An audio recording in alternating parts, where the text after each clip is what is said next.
Alright, sa mga namanang araw po sa ating lahat, lalong-lalo na po sa ating mga subscriber dyan, sa ating mga OFW sa mga panig ng mundo, magandang araw po sa ating lahat.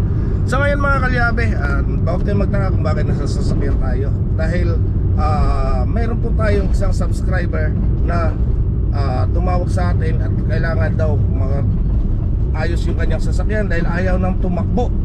Ayan, so Ford Everest yung kanyang sasakyan mga kalyabe. So ayaw na daw tumakbo at nasa Santo Tomas, Batangas ang kanyang sasakyan. Right, abangan po ninyo kung ano po yung ating gagawin doon para mapatakbo natin yung kanyang sasakyan.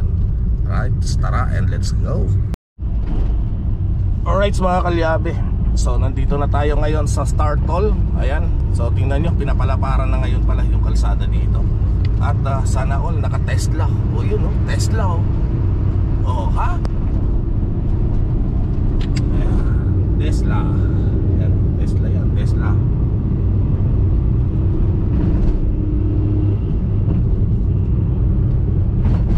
Yan pala yung itsura ng Tesla, no? Yan, Tesla. Ang kalaban ng BYD. Yan, no?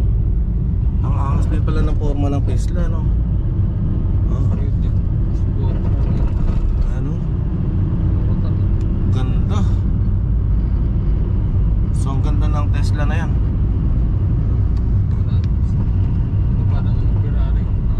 Parang Ferrari yung mukha ng Tesla. Ang ganda. Oh yun oh, parang Ferrari. Kita nyo, di ba? Parang Ferrari yung pagmumukha ng Tesla. At na-amaze ako sa mukha niya. Buti pang Tesla may pagmumukha, ako wala. Ay, ugot. Ilalim ata makina na yun. Tulin din, no? Tayo lang mabagal, ah. Ayan, no? So may truck kasi sa unahan, hirap ang ahon. Loaded kasi, oh. Yan, oh. Overtake muna tayo.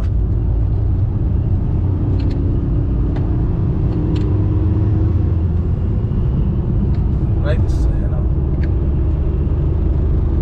Ang lawak na dito.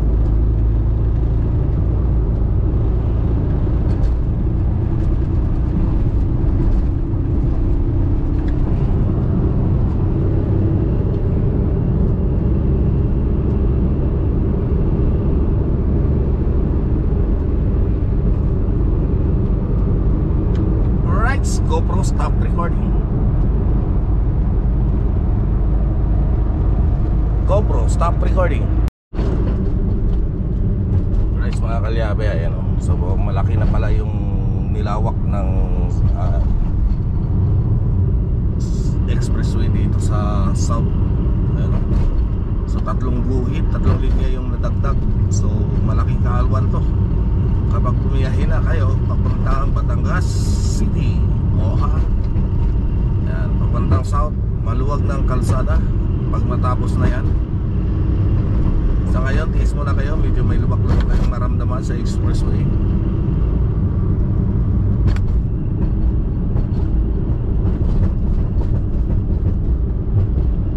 Yan, akala mo flat ang gulong mo. Shout out kay Boss Mamay at saka kay Ate Jenny Africa. Ayan, na napagkamalan nilang flat ang gulong nila dahil dito.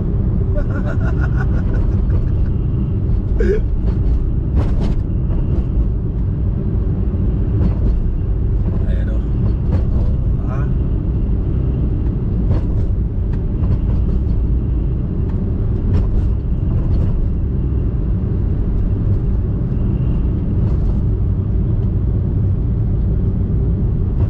Laki ng dinagdag ng ano, no? Kalsada, no?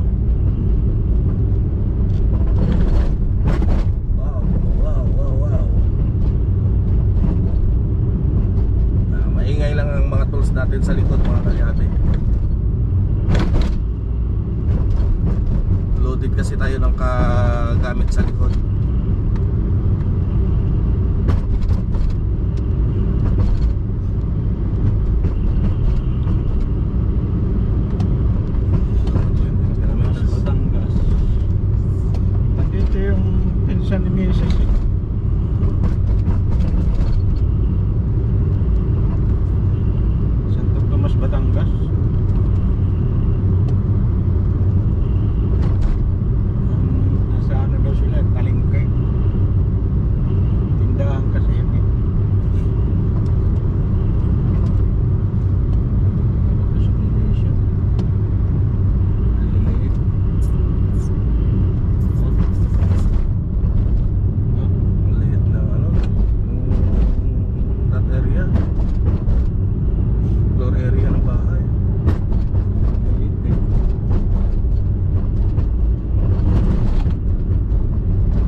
kumaliwa, hindi tayo pwede gumabalik dito sa truck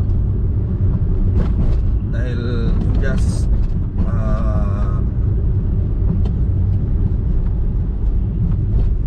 a minute. Overtake muna ako. Ha? Yan. Kasi nalilip.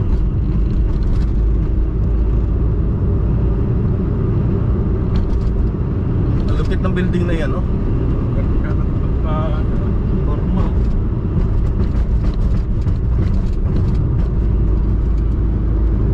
Ganda ng forma ng building.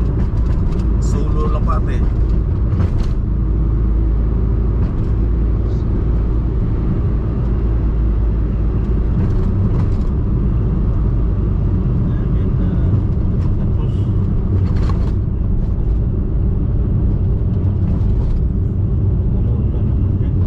Alright, so Santo Tomas exit na tayo mga kalyabe.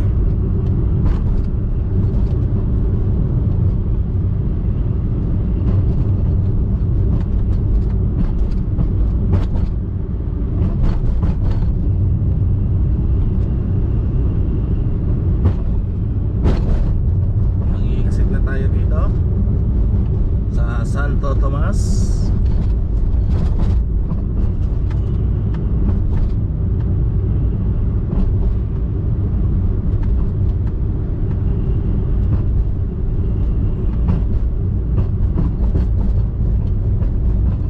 Rights, no sufficient load, no entry, di ba? And bakit naman ang kalsada dito?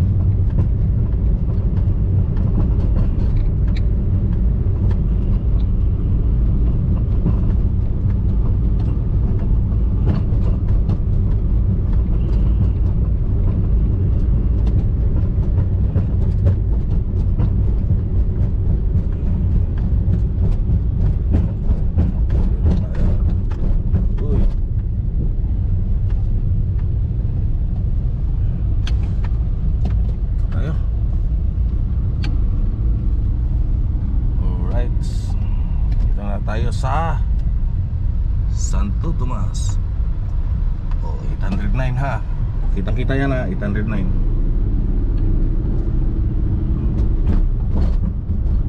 Kasi mga kalyabe, nung nakaraan nagkarga lang ako ng 500. C5 lang ang narating ko.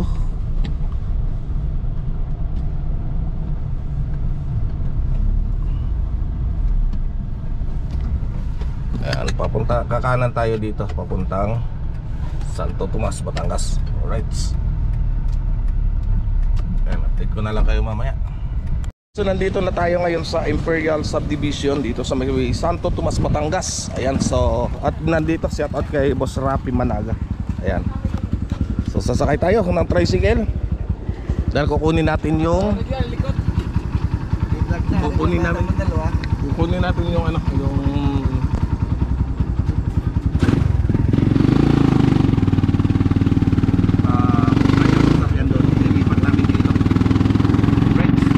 rights mga kalyabe. Ayan na. So ito tinulak na lang namin dahil ayaw na nga talagang pumasok ng kanyang cambio. Ayan. So ano nga ba talaga ang dahilan nito? Ayan. So dito mga kalyabe, ituturo natin sa inyo kung ano mga naging dahilan. Ayan. Dito yung kanyang master. Ayan, medyo madilim lang to. Ayan, nag-i-stack up na dahil ayaw na ang bumalik. Ayan. So ibig sabihin, ang sira niyan ay ang diferensya.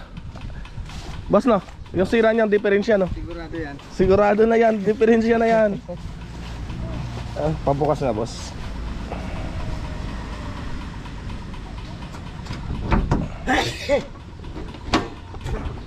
Ayan.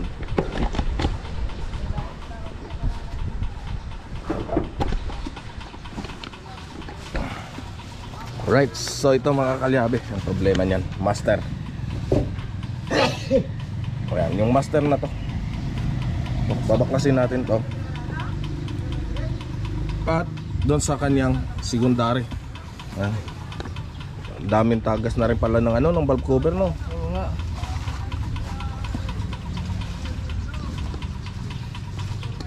Tagas na yan.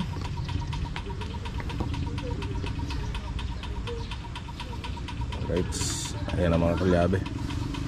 Tinanggal na yung wiper washer niya.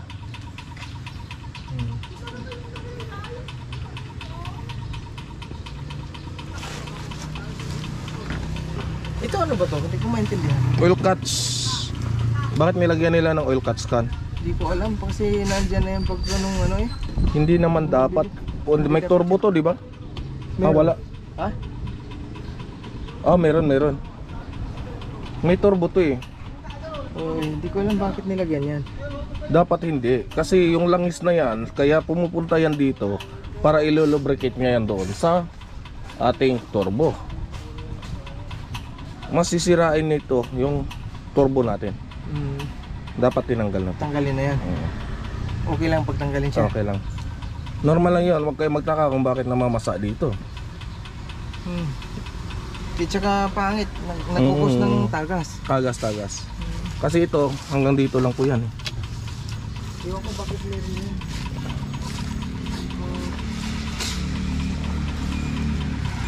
Saka nangangain siya ng ano, tubig. Overheat. Yung sinasabi ko sa'yo, no?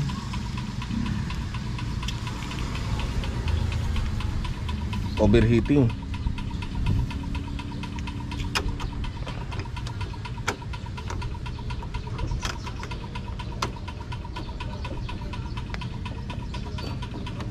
Hindi na ito yung original na takip niya. Hindi na.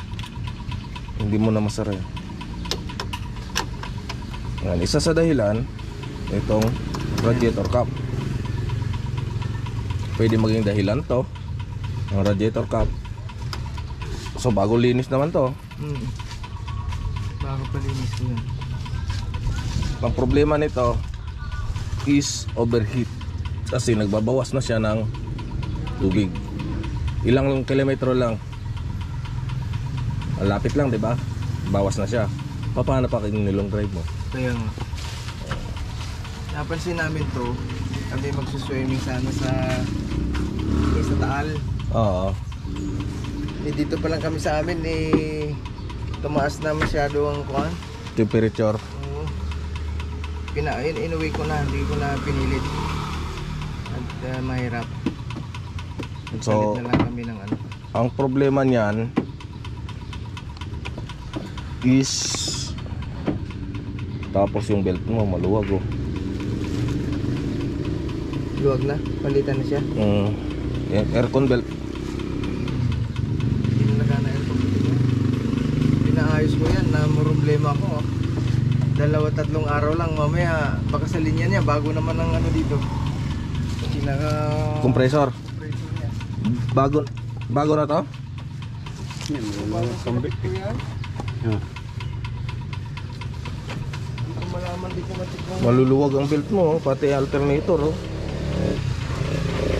Dapat hindi ganyan yan. Hindi. Pati sa aircon maluwag. Lalaki.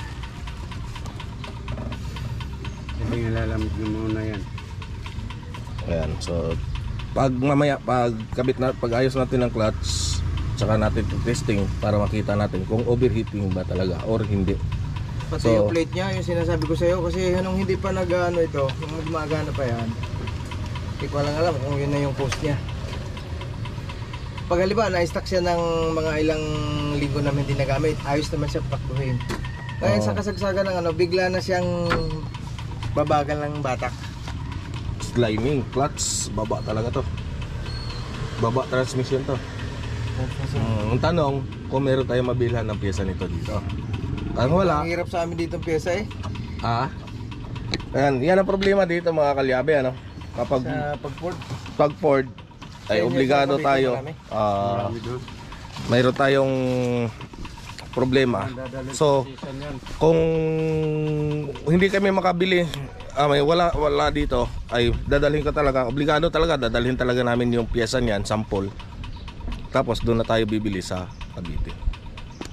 Medyo may dugo-dugo ang presyo ng lining ng Ford. Pero inano ko nito, binigyan ako ng, dinanong ko naman dyan. Pero so, itry pa rin natin. Hindi ko lang alam kasi dalawa pala daw yan, may manipis, may makapal. Pinapili ako, sabi ko hindi ko kabisado yan at ako hindi naman may Sana hindi Pinagpas ko replacement. lang. Kasi ang Ford, Nagbigay sila kayo mga 13 plus. ang lining pa lang yun. Ewan ko kung Lining pa, pinaka-kompleto na yun. lining pa lang po yun. Diba kayo makapasiguro yung replacement? Hindi. Ang original nito makapal. Tsaka Pocomo yung tatak. Pocomo. Titignan natin kung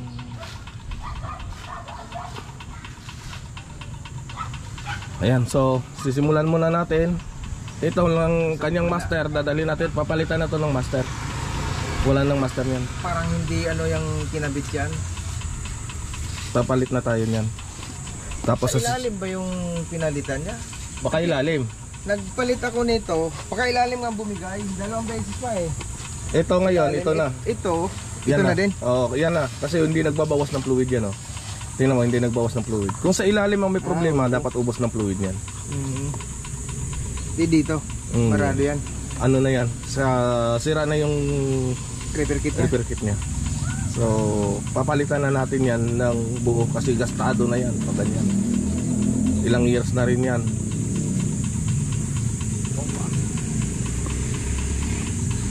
Ayan, so magbababa tayo ng transmission at saka magpapalit tayo ng master. Rights.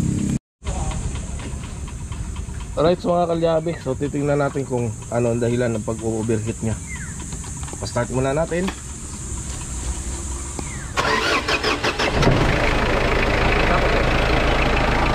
Patay. Alam na. Ano? Head gasket. Cylinder head, bababa to. Bakla cylinder head. Gasket niya. Tapos gasket, i-replace pa yan, mamasinsyap pa yung head yan. Ayan, kung naalala nyo mga kalyabe, yung bumiyahe ako ng Isabela, ay ganito yung nangyari sa kanilang cylinder head. So nagpalit pa sila ng cylinder head nun, hindi pa napaayos. Kasi mga kalyabe, yung problema na ito, kapag hindi nyo alam yung tamang ano ng Ford WL po ang makina nito mga kalyabe, ay dapat nilalapatan nyo muna siya ng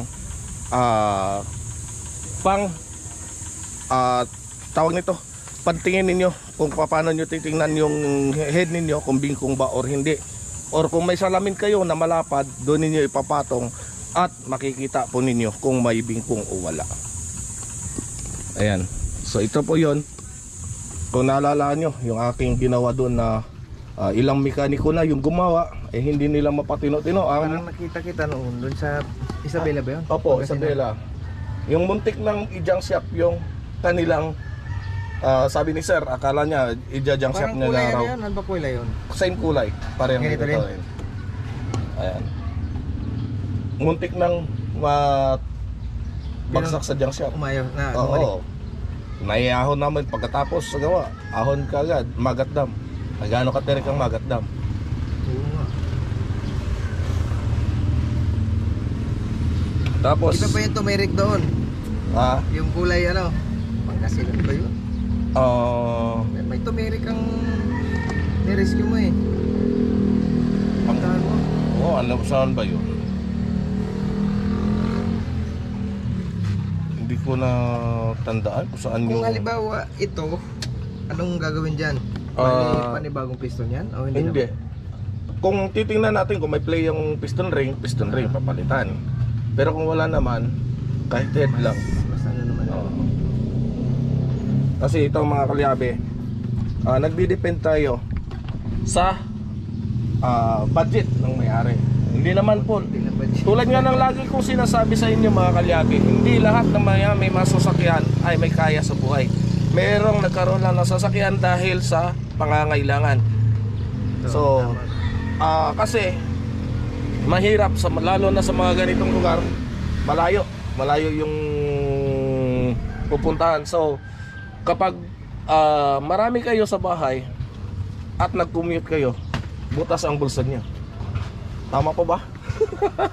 Samantala kapag may sasakyan kayo, ay komportable yung biyahe ng pamilya niyo. Ayan. So, yun nga lang, sa mga magbabalak bumili ng mga sasakyan, sana ano tayo, handa lagi tayo. Sinama ko rito, hindi ko pa alam ng ano, hindi nagana. Walang alam na ano eh. Oo. Basta nabili lang. So ito, marami pa tayong ayusin dito. Baka pati aircon nito, titingnan natin. I-check ko na rin to pag ano, diretso na natin baklas tong head. Oo, titingnan natin kung magkano kaya potensya pala ganun. Depende sa alright mga kalyabe. Ayan, so confirm na may tama din ang kanyang cylinder head. Kaya diretso na, tinuluyan na to. Diretso na rin top overhaul. Ayan, so titingnan pa natin kung top overhaul lang or baka diretso na rin overhaul to kasi marami na rin tagas oh. Kasi sumusuka na siya ng langis. Ayan. So titingnan pa natin to mamaya. Makita natin pag nabaklas. Pag nabaklas na to, makikita na natin yung Phillips screw. Problema dito sa ating cylinder head.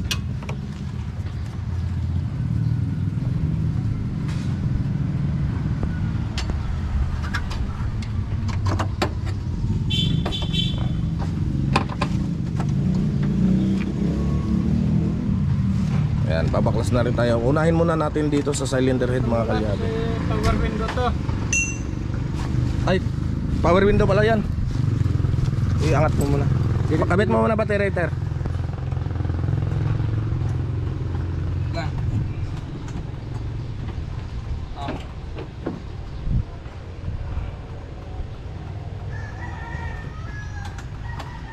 Okay, tanggal. Ayan.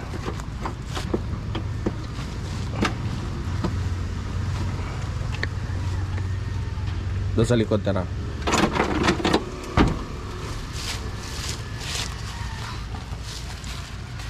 Baklas tayo ng radiator.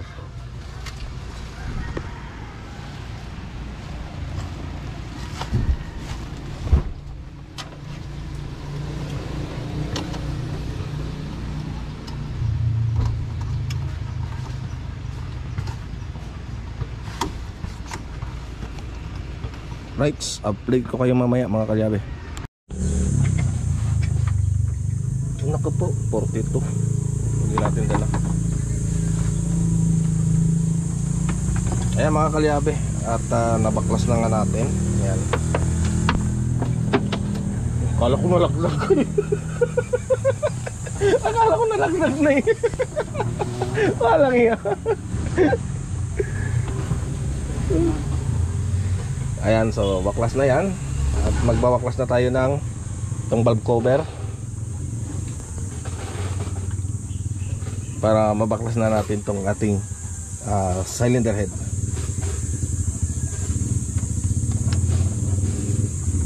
Alright, so tatiming muna natin mga kalyabe. Titingnan muna natin ang timing niya. Oh, tapos mo na. Ayan. Right. Alright mga kalyabe, ito na nga. So kitang kita yung ebidensya at kung bakit siya nag-overheat. Ayan. So ito ang mga mali na practice natin kuminsan ano. Ayan, gumamit pa sila ng beta gray para dito sa ating cylinder head. So which is na napakamali. Ayan oh. Beta gray po yan oh. Ayan.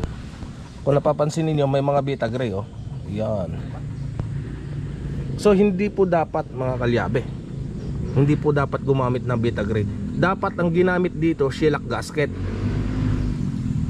Shellac gasket dapat ang ginamit. Pero dito, ayan oh, beta gray oh, kitang-kita oh. Tapos dito sumingaw. Ayan, isa. Dito, dalawa.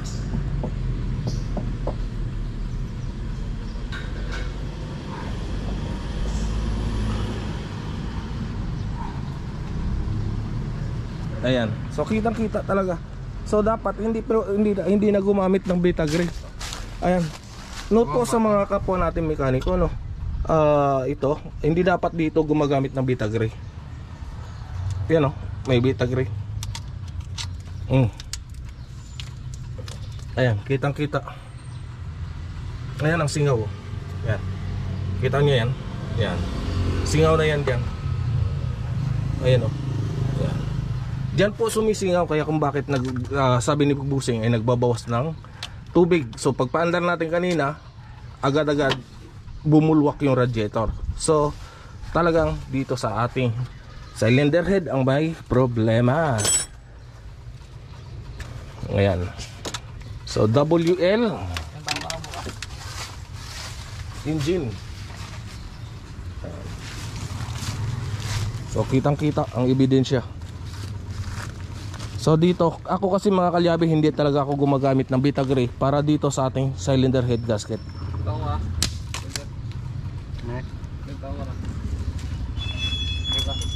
Ayan. At advance happy birthday pala dito kay Daddy Oms. Ayan, so abangan po ninyo bukas dahil mayroon tayong munting pa-birthday dito. Happy lang. Happy lang. Bungga. Alright. Antay lang natin si Busing at para makita niya yung sanhi na dahilan. Oh wow, sanhi na dahilan pa.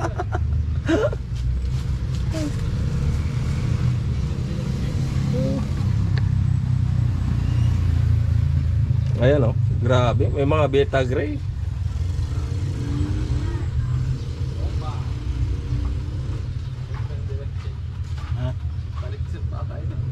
Ayan. So magbabaklas pa tayo ng makina mga kalyabe. Ayan, oh, may pagkat to. Ayan, may mga pagkat.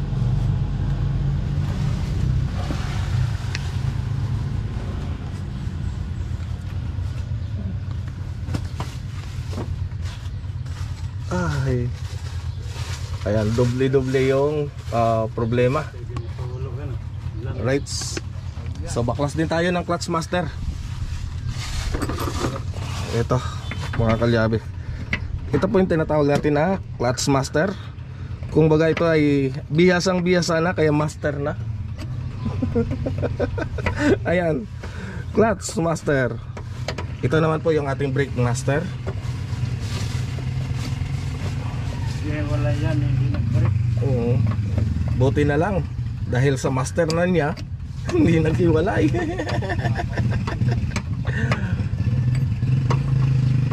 Alright, tanggal muna tayo ng ating primary master ng clutch.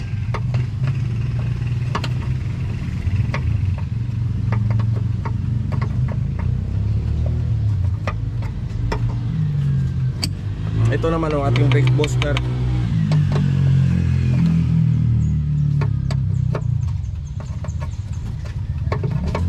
So ito mga kalyabe, hindi na ito mapausad.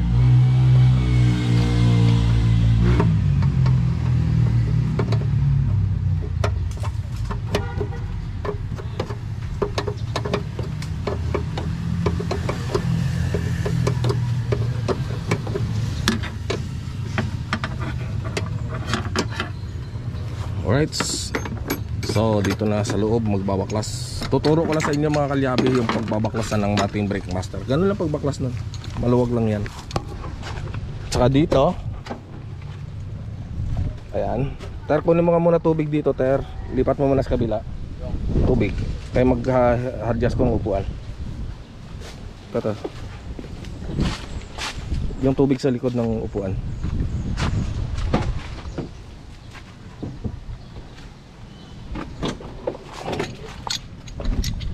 Ayan. So dito mga kalyabe, may 12 lang yan dito na tornilyo. Ayan. Ayan ko lang makita nyo. Ayan. Medyo madilim eh. Ayan. Alam nyo naman si makinista, sanay na mga pa. Ay, sanay na mga pa. Sana all, sanay mga pa. Alright. Ayan. So babaklasin natin yan.